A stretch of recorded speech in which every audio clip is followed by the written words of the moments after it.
Hola, espero que se encuentren muy bien. Este video es parte del temario de la unidad número 4 del curso de gerencia de riesgos.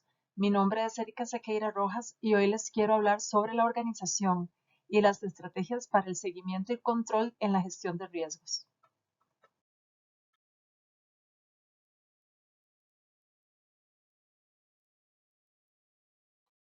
Para lograr una gestión de riesgos efectiva, es necesario tener la gobernanza correcta. Si bien es cierto, hemos mencionado a lo largo de este curso ciertos aspectos importantes de la gobernanza, en esta unidad número 4 queremos resaltar el modelo de las tres líneas, que consiste en distribuir las funciones de acuerdo a roles y a responsabilidades de acuerdo al ámbito donde estemos gestionando los riesgos.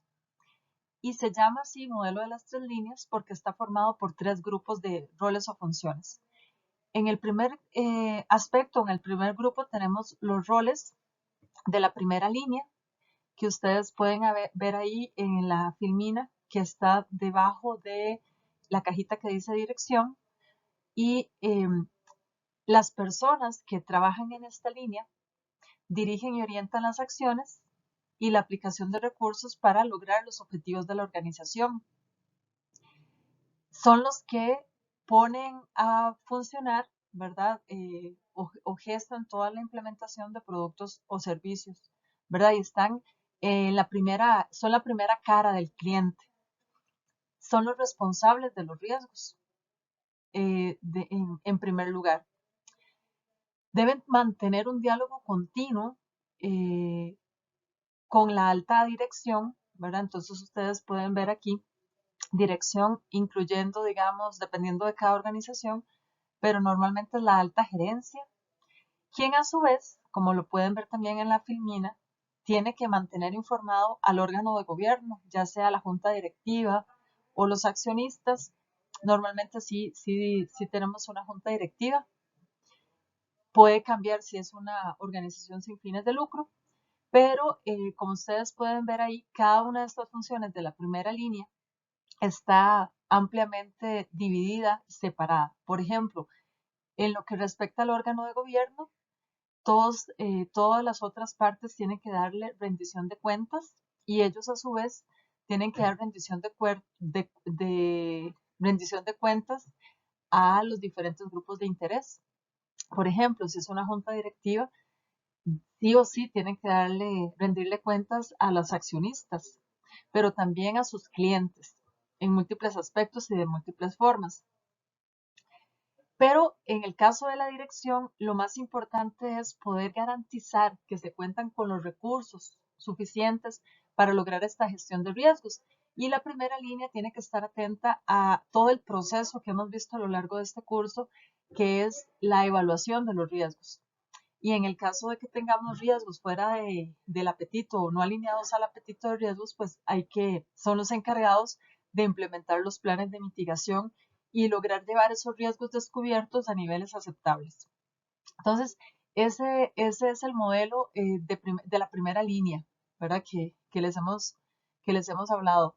Ahora, tenemos los roles de la segunda línea, que ustedes también los pueden ver ahí abajito, ¿verdad? De la dirección. Y en esta línea tenemos áreas que proporcionan conocimientos especializados adicionales a los de la primera línea. Son una línea de apoyo, de supervisión, en algunos casos de cuestionarse lo que está haciendo la primera línea, y me refiero a la gestión de riesgos. El desarrollo, la implementación, la mejora continua de las prácticas de gestión de riesgos, incluyendo el tema de control interno, ¿verdad? En cada uno de los procesos, sistemas que tiene toda la entidad o toda la organización, están o son responsabilidad de esta segunda línea de defensa. El logro de los objetivos de la gestión de riesgos, tales como, por ejemplo, garantizar que estemos cumpliendo la normativa, ¿verdad? Las leyes, las regulaciones, que se tenga un comportamiento ético aceptable, que haya un adecuado control interno en la organización, que se cumplan las políticas de seguridad de la información y todo lo referente a la gestión de la tecnología, que se garantice la sostenibilidad ¿verdad? A la hora de ofrecer los productos y servicios que sean sostenibles y que haya un aseguramiento de la calidad, es un rol y responsabilidad de las áreas que están dentro de esta segunda línea.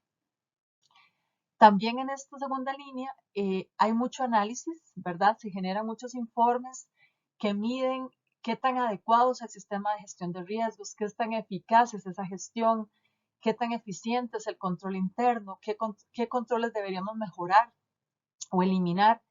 Eso es importante. Ahora bien, tenemos el rol de la tercera línea, ¿verdad? Que ustedes pueden ver aquí. Aquí tenemos auditoría interna y este es una línea independiente de la primera y de la segunda. Y aquí estamos ubicando a la auditoría interna de la entidad. Entonces, siempre ha sido la responsabilidad de esta línea de la auditoría interna mantener la responsabilidad primaria ante el organismo de gobierno y la independencia de las responsabilidades de la gestión, ¿verdad? ¿Qué quiero decir con esto? Que pueden hacer actividades muy similares a lo que hace la primera y la segunda, pero con un objetivo diferente. Y este es el de, su función es totalmente independiente, su criterio puede ser totalmente independiente de lo que indica la administración, ¿verdad? Entonces, por eso es tan importante que exista, porque nos permite garantizar esa transparencia en la gestión de riesgos. Y otro rol que tiene muy relevante la tercera línea es comunicar ese aseguramiento en la gestión de riesgos y que sea independiente e informar también al órgano de gobierno, como ustedes lo pueden ver ahí en la filmina. Ellos tienen una comunicación directa con la junta directiva. En algunas organizaciones, en la mayoría, tenemos algo que se llama el comité de auditoría, ¿verdad? Que es un filtro, ¿verdad? Donde se priorizan ciertos temas y dependiendo de esa prioridad, de esa importancia, se escalan a la junta directiva. Pero básicamente lo que hace la auditoría es garantizar, ¿verdad? Que se están cumpliendo todo lo que les mencioné de las políticas, de la normativa, de la eficiencia de los controles, pero con un criterio independiente de la administración, ¿verdad? Entonces, ese es importante. ¿Por qué se le llama el modelo de las tres líneas? Bueno, porque nace o su origen efectivamente es en estrategias militares y la idea es poder evitar que los riesgos se materialicen. Entonces, si la primera línea, que es la que está en la línea de batalla, por decirlo así, se le escapa algo, pues está la segunda línea para identificar cualquier vulnerabilidad o oportunidad de mejora, pero aún así tenemos a la tercera línea que está validando continuamente que esa gestión sea eficiente y que tenga incorporado el mejoramiento continuo. Ahora bien, aparte de esto, a veces se incluye dentro de la tercera línea, a veces se menciona como que es una cuarta línea. Tenemos el tema de los proveedores de aseguramiento externo, ¿verdad? Que sirven o su función principal, como lo dice la palabra, es proporcionar un aseguramiento adicional, ¿verdad? Garantizar que esa gestión de riesgos satisface las expectativas reglamentarias, que se está protegiendo los intereses de las partes interesadas, que se están satisfaciendo las solicitudes, por ejemplo, de los accionistas, ¿verdad? O del organismo o del órgano de gobierno. Entonces, eh, garantiza como una cuarta o línea o parte de la tercera línea, ¿verdad? Según el modelo que se esté analizando, que esta gestión de riesgos tiene transparencia y que es eficiente. Entonces, por ejemplo, en entidades financieras podríamos pensar en el supervisor, ¿verdad? En una superintendencia en el caso de Costa Rica, que está validando que se están cumpliendo ciertos estándares, ciertas buenas prácticas necesarias para una adecuada gestión de riesgos. Recordemos que el proceso de gestión de riesgos que ustedes están viendo en pantalla, de acuerdo al enfoque de la ISO 31000, nos dice que es importante realizar los pasos que ustedes están viendo aquí. El orden realmente no importa, si lo estamos haciendo por primera vez, sí es importante realizar o establecer el contexto de la organización y de los elementos que estamos valorando, ¿verdad? El contexto externo e interno de la organización. Y una vez que tenemos identificado y que entendemos ese contexto, que entendemos cuál es el objetivo, por ejemplo, del proceso que queremos evaluar o del proyecto que queremos evaluar o la infraestructura tecnológica, ¿verdad? Puede ser diferentes componentes a los que deseamos realizar una evaluación de riesgos. Entonces, el primer paso después o el segundo paso, ¿verdad? En este proceso es la identificación de los riesgos. Recordemos que tenemos que tener cuidado de hacer una correcta identificación de riesgos, que un riesgo está formado por tres elementos: el evento, las causas y las consecuencias, ¿verdad? Y solamente teniendo esos tres elementos podemos garantizar que tenemos una correcta identificación de los riesgos.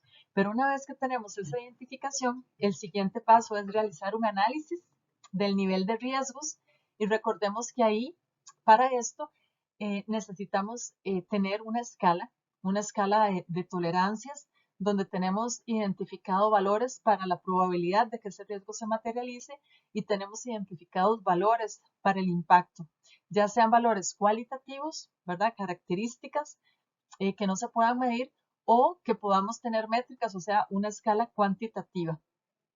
Y esto nos va a permitir, en un ambiente sin controles, poder identificar cuál es el nivel de riesgo propio, ¿verdad? De ese proceso o de ese elemento que estamos valorando.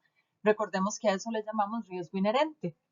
Una vez que tenemos identificado el riesgo inherente, vamos a ir a hacer una evaluación de ese riesgo, pero para eso tenemos que identificar los controles que tenemos implementados en nuestra organización, sean altamente efectivos o tengan un nivel de efectividad bajo. También aquí en esta parte, en esta etapa del proceso, es donde le damos ese valor, esa identificación de la efectividad de los controles, y ya identificando los controles, que no tiene que ser un análisis exhaustivo, sino que la idea es poder identificar los controles más importantes, los que el experto o los expertos que participan en este proceso consideren más importantes.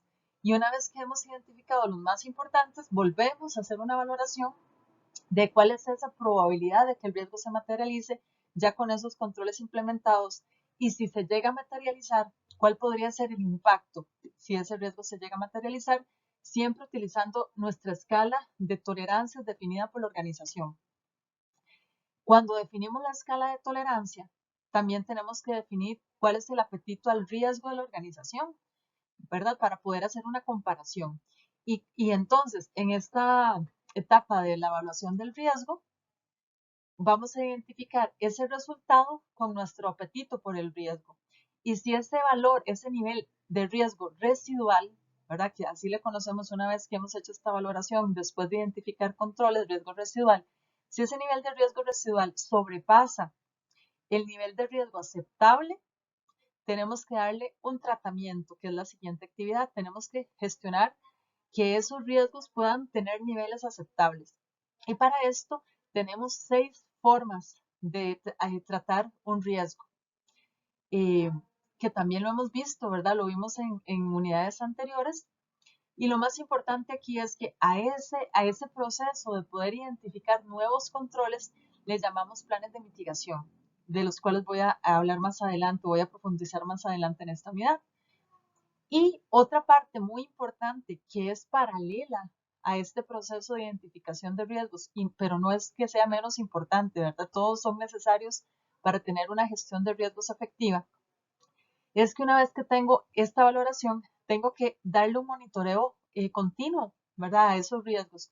Y lo podemos hacer a través de indicadores clave de riesgo y a través del registro de eventos de riesgo, situaciones que nos pasan que tienen un impacto en la organización, riesgos materializados.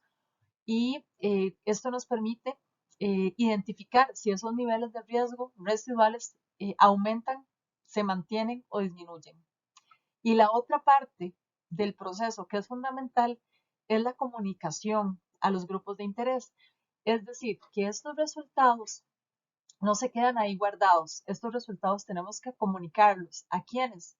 A todos los grupos de interés que sea necesario, en diferentes niveles de detalle, y también tiene que ir a toda la organización. ¿Se recuerdan que hablamos del modelo de las 3 líneas? Bueno, estos informes deben llegar de diferentes formas a cada uno de esas 3 líneas, ¿verdad?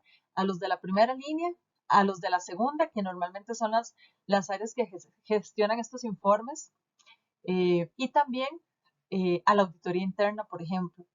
Obviamente también tiene que llevarse al órgano director si hay un comité de riesgos, a la gerencia, ¿verdad? Y con diferente detalle y con diferente información, porque la idea de esta valoración es poder lograr que cada una de las áreas y diferentes grupos de interés puedan utilizar esta información de riesgos para tomar decisiones basadas en riesgos. La ISO 31000 nos dice que la gestión de riesgos es dinámica. Yo sé que a estas alturas del curso muchos de nosotros lo tenemos muy claro, pero a veces nos enfrentamos a situaciones donde debemos aplicar estos principios y no tenemos tan claro cómo hacerlo. De acuerdo con mi experiencia, estos 3 conceptos que aparecen a continuación, el apetito por el riesgo, la tolerancia y la capacidad del riesgo, son conceptos difíciles de aplicar en las diferentes organizaciones. A continuación, voy a explicar los 3 conceptos con varios ejemplos con el fin de que sea más fácil el entendimiento y para poderlo poner en práctica en nuestros entornos. El apetito al riesgo. Como ustedes pueden ver, su definición es el tipo y el nivel de riesgo que una organización está dispuesta a asumir para estar presente en su negocio. La pregunta es, ¿qué tipo de riesgo de los que me voy a encontrar estoy dispuesto a asumir? Por ejemplo, un banquero está dispuesto a asumir riesgo de crédito. Por supuesto que sí. ¿Y qué nivel está dispuesto a asumir? El apetito al riesgo tiene un componente cualitativo y un componente cuantitativo. Detrás de este concepto de apetito al riesgo hay una expectativa que no necesariamente coincide con lo que se da, porque esto último, ¿verdad? Lo que tenemos está relacionado con el perfil de riesgo, que es otro concepto que también vamos a estudiar. Este perfil de riesgo es como una foto que tomamos en un momento determinado y que puede cambiar de forma muy dinámica en el tiempo. El apetito al riesgo es un concepto que se mantiene estable en el tiempo, ¿verdad? Que va más en sintonía con los objetivos estratégicos de nuestras organizaciones. Entonces, un error que se comete en algunas organizaciones, es un error muy común que he visto, es entender que el apetito como el riesgo, entender que el apetito es como ese riesgo que se desea, porque cuando nosotros planteamos el apetito como el riesgo que se desea, la respuesta es obvia, ¿verdad? Si yo les pregunto a ustedes, si ustedes van a emprender un proyecto y, y les pregunto, bueno, ¿cuál es el riesgo que quieren correr? ¿Verdad? Y detrás de ese riesgo entendemos como esa situación que va a impedir o a obstaculizar que logremos ese objetivo, que logremos esa meta, pues todos ustedes me van a decir que quisieran tener 0 riesgo, ¿verdad? Entonces, al final, vean que la pregunta o lo que está asociado al apetito no es cuánto riesgo deseo, ¿verdad? Sino, si yo quiero lograr estas metas, ¿cuánto es el riesgo que yo espero, ¿verdad? Para lograr ese proceso.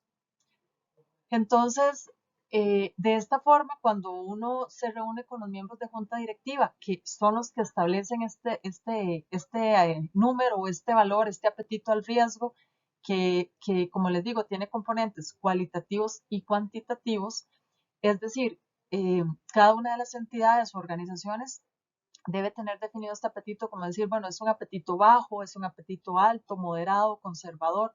Ven que ahí está la parte cualitativa y va a decir, bueno, y está asociado a riesgos financieros, riesgo de mercado, de crédito, riesgo operativo, riesgo tecnológico, el riesgo legal. Nosotros en nuestra organización gestionamos el riesgo climático, pero entonces dentro de ese apetito sí tiene que estar esa definición de cuál es el nivel y cuáles riesgos, ¿verdad? ¿Cuáles son esos riesgos que tengo asociados? Pero la pregunta relevante que tenemos que hacer es, para cumplir nuestros objetivos, ¿cuál es la expectativa del riesgo que deseamos asumir? Entonces, nosotros vemos el apetito como es más que emprender un viaje hacia una expectativa, ¿verdad? Entonces, eh, ese es un ejemplo que les quiero poner acá. Y me refiero a lo siguiente, si ustedes quieren hacer un viaje, digamos que ese apetito por el riesgo es el equipaje que ustedes van a llevar con ustedes. Si, si por ejemplo, tengo un apetito conservador, voy a echar en mi equipaje todo aquello que yo crea que necesito para evitar riesgos, ¿verdad? Para evitar que se me materialicen riesgos. Eh, ¿Por qué? Porque, qué sé yo, que si voy a un lugar muy caliente y, no me quiero quemar o no me quiero asolear, entonces llevo el bloqueador, llevo sombrero, llevo gafas, por decirles algo, ¿verdad? Pero si soy menos conservador y me gusta correr riesgos o voy a asumir riesgos altos, llevo poco equipaje y digo, bueno, ahí veré qué pasa y ahí me la voy a jugar, ¿verdad? Si hace sol, si llueve, si hace frío, ahí veré cómo me la juego, ¿verdad? Ese es como un apetito menos conservador y más tirando hacia alto, ¿verdad? Y entonces justamente eso es el apetito. ¿Cuál es el riesgo que estamos dispuestos a asumir para alcanzar nuestros objetivos? Y entonces volvemos al ejemplo inicial del banquero. El objetivo principal de una entidad financiera es poder generar rentabilidad a través de la intermediación, ¿verdad? Recibo dinero de los inversionistas, de los ahorrantes, de los depositantes de dinero y ese dinero voy y lo coloco en créditos, por ejemplo, ¿verdad? Es una forma de generarle un rendimiento. Bueno, pero es que si yo quiero colocar eso en créditos, no puedo eliminar el riesgo de crédito. Tengo que aceptar que algunas de las personas o empresas a las que les preste el dinero no me van a pagar. Y ahí hay un riesgo, ¿verdad? Y una pérdida. Y entonces, ¿cuánto estoy dispuesto a perder? ¿Un 1%, un 5% de eso que voy a prestar? Un 10%, un 50%, y ese es el apetito. Y ya con ese apetito establecido vamos a poder tomar decisiones. Eh, y toda la organización va a estar alineada en ese sentir, ¿verdad? De qué tipo de decisiones voy a poder darle créditos a personas que tienen mayor probabilidad de que no me paguen o no, porque mi apetito en ese sentido es conservador, ¿verdad? Entonces, sí es muy importante entender este concepto de apetito por el riesgo. Cada vez que nosotros estamos tomando una decisión, aunque ustedes no lo crean o no se hayan percatado de esto, lo hacen inconscientemente, tienen ustedes ahí un apetito por el riesgo y están tomando una decisión ya basados en riesgos, ¿verdad? De acuerdo a este concepto. El apetito de riesgo es una decisión de alto nivel de cuánto riesgo la administración y la junta están dispuestos a aceptar para el logro de sus objetivos. Y siempre tenemos que buscar un equilibrio aceptable de ese crecimiento que tenemos que tener o que queremos tener en nuestra organización, alineado a los riesgos que eso nos puede generar y un retorno o la utilidad que esperamos. Y en este caso, ese apetito nos dice que en este momento no ocupamos gestionar planes de mitigación, de tal manera que cuando hablamos de apetito por el riesgo, no importa la forma en que lo vayamos a medir y no importa los tipos de riesgo que estemos midiendo, siempre va a ser el nivel aceptable de la organización, ¿verdad? Entonces, en este caso, para el ejemplo que están viendo en pantalla, si establecemos un apetito de riesgo verde, ¿verdad? Aceptable, normalmente ese color verde en riesgo se asocia a que está dentro de lo aceptable. En este caso del ejemplo, es bajo y muy bajo. Podría ser que una empresa tecnológica quiere ser líder en tecnología de punta, pues efectivamente, si quiere lograr esos objetivos, tiene que correr mayores riesgos, ¿verdad? Aquí, ¿a qué me refiero? A que va a tener que hacer investigación y desarrollo para buscar un producto novedoso, lanzarlo al mercado y posiblemente la primera vez, la segunda o en algún momento fracase, no sea aceptado ese producto y pierda mucho dinero, pero va a estar alineado a su apetito al riesgo que va a ser un riesgo alto, ¿verdad? Necesito correr riesgos para ganar y ser ese líder en tecnología, por ejemplo. Entonces, sí, va muy de la mano el apetito por el riesgo, ese nivel de riesgo aceptable, lo que estoy dispuesto a asumir para lograr esos objetivos. Espero que con estos ejemplos quede más claro. Ustedes los invito a que busquen diferentes entidades financieras, la política de riesgo de esas entidades para que vean cuál es la definición que tienen de su apetito por el riesgo. Y este apetito por el riesgo podría ser diferente para cada tipo de riesgo, ¿verdad? No tiene que ser el mismo para todos los riesgos. Puede ser que yo hoy, de acuerdo a mis objetivos, a mi estrategia, quiera tener un apetito por el riesgo bajo en temas de riesgo de crédito o riesgo operativo, pero en temas de ciberseguridad quiero tener un apetito medio, ¿verdad? Porque por muchas razones, ¿verdad? Eh, porque estoy innovando, porque quiero establecer una transformación digital en mi organización, voy a hacer cambios importantes y voy a tener que correr riesgos y estar preparado para asumir alguna pérdida mayor que si fuera un evento, un incidente operativo o financiero, ¿verdad? Entonces, esa es como la idea de cómo deberíamos entender y poder definir y aplicar este apetito por el riesgo. La tolerancia al riesgo es el máximo límite de riesgo, entendido como aquellos dos conceptos o dimensiones de frecuencia o severidad, ¿verdad? Las características del riesgo que una organización está dispuesta a asumir antes de tomar una decisión relevante. Este es un poquito más complicado de entender que el apetito por el riesgo, pero quiero decirles quiero resaltar aquí que todas las personas tenemos diferentes niveles de tolerancia. Y así como las personas tenemos diferentes niveles de tolerancia, las empresas, las organizaciones también tienen diferentes niveles de tolerancia.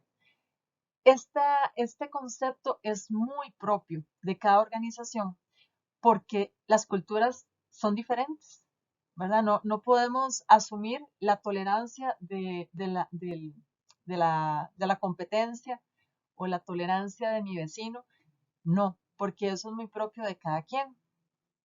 Hay organizaciones en donde es muy importante, por ejemplo, cumplir un horario de trabajo, ¿verdad? Entonces, hay otras donde no importa si el empleado llega a trabajar a las 8 de la mañana o llega a trabajar a la 1 de la tarde, porque está enfocada en otros objetivos. Entonces, el nivel de tolerancia, por ejemplo, si yo quisiera medir qué tan tolerante es usted ante las llegadas tardías de sus empleados, eso va a variar demasiado, ¿verdad? De una organización a otra. Entonces, en cada caso, las tolerancias de este ejemplo pueden ser diferentes y eso sí, están en función del apetito, ¿verdad? Mientras más alto sea el apetito, más alto debería ser el nivel de tolerancia.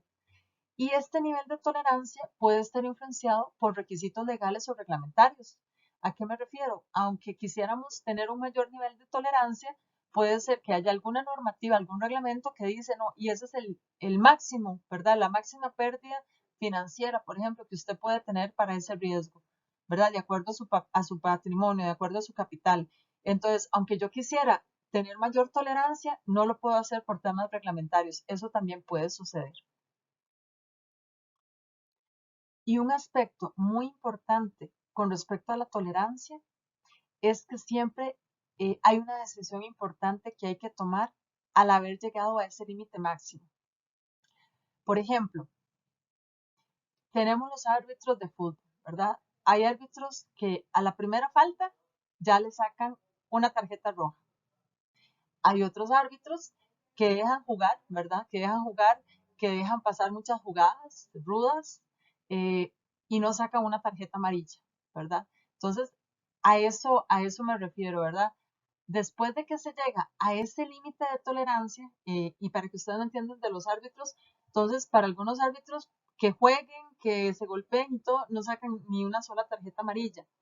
Pero cuando ya pasa cierto nivel, ¿verdad? Para que es su tolerancia máxima, la tolerancia de ese árbitro, ya dice, ah, no, ya esto es demasiado y le saca la tarjeta amarilla.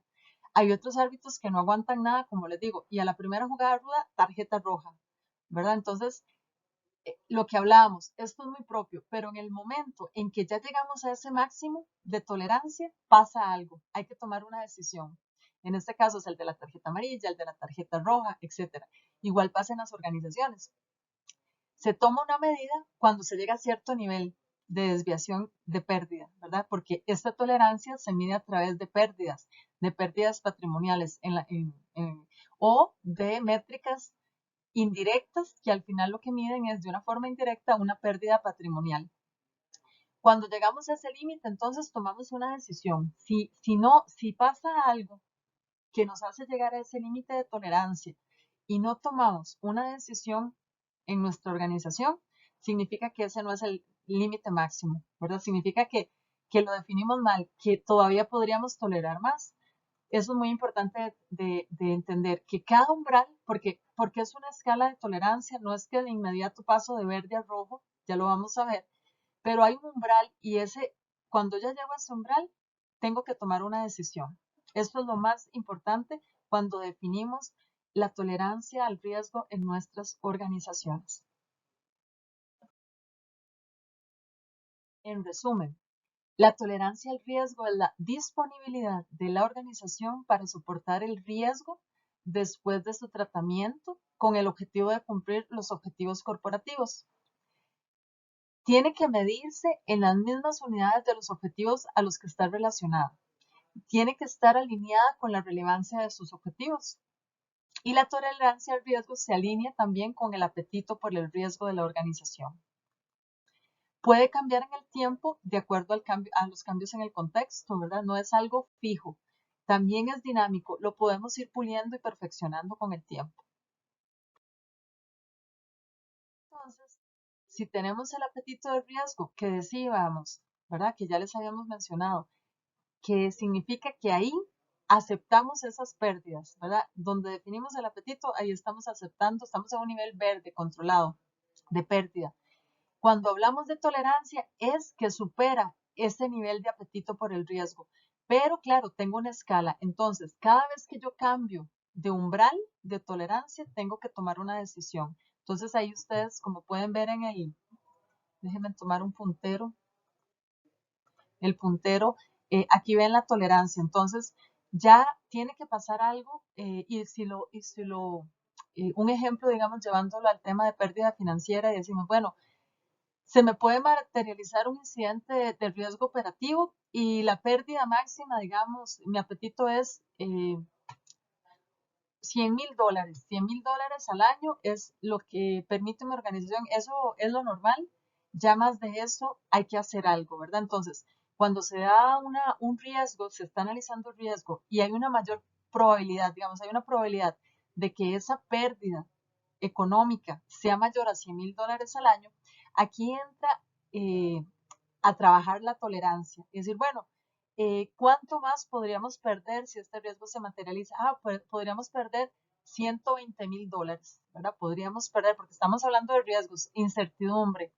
Y entonces definimos que la escala aquí de amarillo, que en este caso el ejemplo significa un nivel medio, una alerta media de tolerancia, es como máximo $120,000.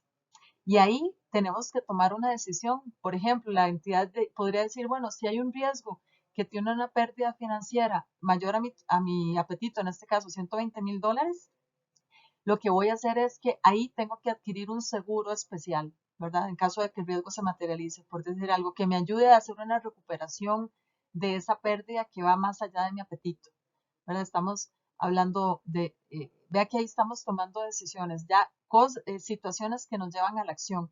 ¿Qué pasa si analizamos un riesgo y la pérdida posible no son 120,000, son $200,000? Bueno, ya va a pasar a una alerta más alta de tolerancia, a un nivel más alto de tolerancia, por ejemplo, anaranjado, y nos va a llevar a tomar acciones más severas para evitar tener esa pérdida, ¿verdad? Entonces, ese es el tema. Y sí es muy importante establecer ese límite máximo que viene siendo como el nivel de tolerancia mayor, el máximo límite que yo podría aceptar de pérdida como un caso excepcional en pro del logro de mis objetivos estratégicos, principalmente, ¿verdad? No tendría sentido arriesgarlo por algo pequeño, trivial, sino que es para el logro de mis objetivos estratégicos, lograr esa visión que tiene mi organización, ¿verdad? Y que ha fijado en un plan estratégico, normalmente. Y es cuando la organización define ese nivel máximo de tolerancia que llegamos al otro concepto, que es la capacidad de riesgos, ¿verdad? ¿Cuál es la capacidad máxima que tiene la organización en cuanto a la gestión de riesgos? Y como muy bien lo ven ustedes ahí en la pantalla, la capacidad se define como el máximo riesgo que cualquier organización podría asumir con sus recursos actuales dentro del marco normativo o legal sin desaparecer, ¿verdad? Ahí falta esa palabra. Ya se la agrego yo en el sentido de que esa capacidad máxima es, si no puede ser eh, el total del patrimonio, por decirlo así, ¿verdad? Porque si usted por lograr sus objetivos, usted tiene que, qué sé yo, hacer una inversión y usted tiene un capital de $1.000.000, su patrimonio es $1.000.000 y resulta que usted tiene que invertir en un proyecto $1.000.000. Pero si usted pierde, y lo puede hacer a través de muchas maneras, pero si usted no logra ese proyecto, usted perdió $1.000.000, que era su patrimonio y su capital, y la empresa se tiene que declarar en bancarrota y cerrar, ¿verdad? Ya ahí sobrepasamos esa capacidad, porque la idea de este concepto de capacidad es ese máximo riesgo que yo puedo correr, como lo dice ahí, con mis recursos actuales, sin tener que declararme insolvente, ¿verdad? Sin tener que cerrar o quedar en quiebra. Porque si esa capacidad está mal definida, imagínense que si un riesgo se materializa y esa capacidad está mal definida y voy más allá de mis recursos actuales para sobrevivir, pues es el cierre total, ¿verdad? Y todo lo que esto conlleva. Entonces, son conceptos muy importantes, fundamentales, para poder lograr una gestión de riesgos efectiva en nuestras organizaciones. Entonces, en resumen, tenemos acá que la capacidad es el nivel de riesgo máximo que una organización es capaz de soportar para lograr sus objetivos, y en los casos en que la exposición sobrepasa la tolerancia al riesgo, se deben gestionar planes de mitigación que permitan que esos riesgos lleguen a niveles tolerables, aceptables, es decir, que estén alineados con el apetito al riesgo.